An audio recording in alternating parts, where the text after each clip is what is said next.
Don't want to seem like the Debbie Downer every week, but things are placed in front of us as they are for the Philadelphia Eagles. A must win because the Eagles have to win 3 games to win the NFC East to get themselves in the playoffs. I don't know if seeding really matters at this point, but we have a few things to discuss for our Monday night game. So let's get straight into it all. What's the boogeyman?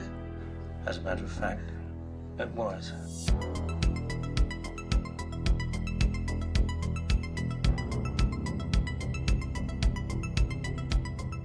Yo, what is going on, guys? Hope everyone's having a fantastic day. Hope everyone is doing well. So, a few things to really discuss here today. Okay, one, as we had some last minute, I guess, roster changes for the Philadelphia Eagles now, it looks like Xavier Gipson has been downgraded, okay, out of this game against the Chargers. I don't like him at kick return. I don't like him at punt return at all. Britton Covey is apparently going to be taking over both spots as of right now. And that's really the news on that. We know that Jalen Carter and Lane Johnson are the only ones that are out of this game as of right now. Everyone else is in. We need guys to step up defensively, and the offense is a whole other story. Well, we went through another Sunday of football where every offense I've watched today looks better than ours. And, kind of jealous a little bit. Between everything that's been going on this past week with the Philadelphia Eagles regarding Nick Sirianni working closer with the offense, which now it seems like he was never working close with the offense at all, that it was all Patullo, blow up bunny rabbit reports, Saquon Barkley talking about how the morale is so down with this team. I mean, guys, I'm going to be honest with you. I feel like the Eagles are this close of being checked out. I mean, they are this close. Going to a matchup with the Chargers where we don't even know if Justin Herbert's really playing, and if he isn't, the Eagles, I guess, are going to be prepared for Trey Lance, okay? They have Amari and Hampton. They still have a good running back. Their offensive line is pretty bad right now. I mean, they're god awful. They have some injuries there, but the defense, I'm hoping, could do a lot of work and get some turnovers. And I think the key to this game is getting pressure on whether it's Trey Lance or Justin Herbert, take advantage of how weak the offensive line is for the Chargers, and really get after it. Regarding the Philadelphia Eagles, there's so many things that are showing right now. I think the Eagles, the players, are holding on with two fingers on the edge of a cliff, hoping they can hold on a little bit longer to get their mojo back. Will we see that magic come back? Even if they win this game, however they win it, ugly, successful, dominating, however you want to call it, we got to see this for some consistent weeks. If you can't beat the Chargers, if you can't beat the Raiders, if you can't even beat Washington right now, that is officially out of the playoffs. Shout out to Zach Ertz for coming out of that game with a brutal, I think, an Achilles or a torn ACL. He was crying. He was upset.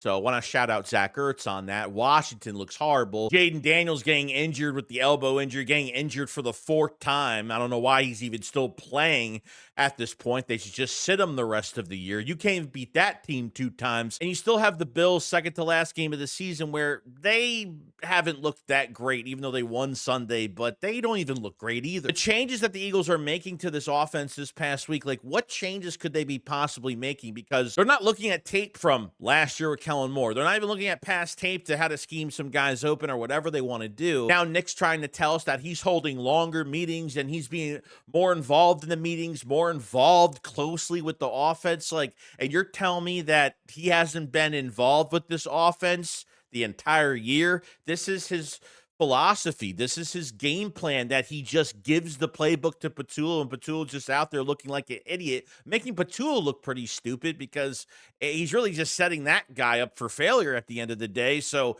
what changes did they really make? If the Philadelphia Eagles lose this game tonight, I think a lot of attention has to go to the head coach. As much as I want to beat up on Howie Roseman and Jeffrey Lurie for letting this head coach of an idiot literally repeat the same recycled shit in his hiring process and letting this team get to this point for another year than what we did 2 years ago, I think things got to change.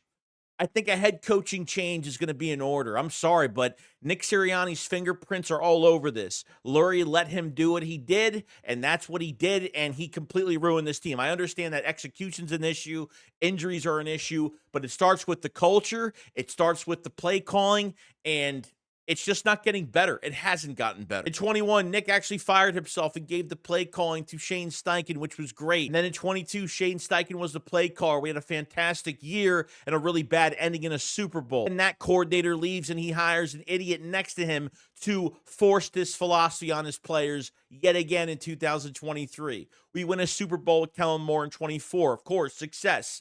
And then you don't learn from what you just fucking did the last few years. And after the success you had in 24, I would think that he would have not reverted back to his old ways like he did in 23. And yet again, here we are in 2025 where we were racking up wins.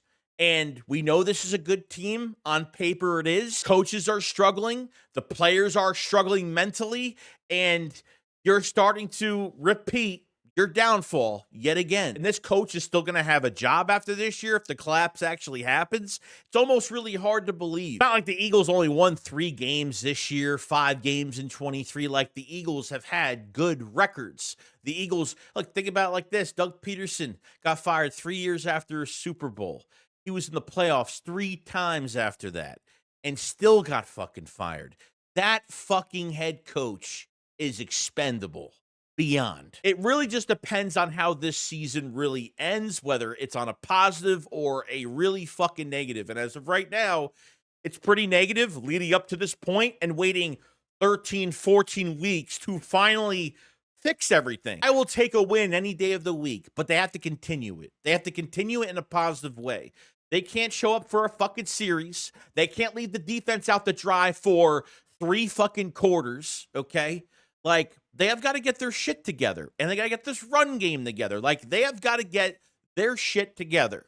And I'm telling you right now, if it doesn't work out, there's going to be a lot of changes in 26. The 26 offseason, there will be a lot to talk about and a lot of shit going on. So let me know in the comment section below what you guys think about this team right now going into this Monday night game, and we'll see how it goes. I'm very on edge. I'm protecting myself. I hope they win. If I didn't care, I wouldn't be making these videos because I want them to be successful.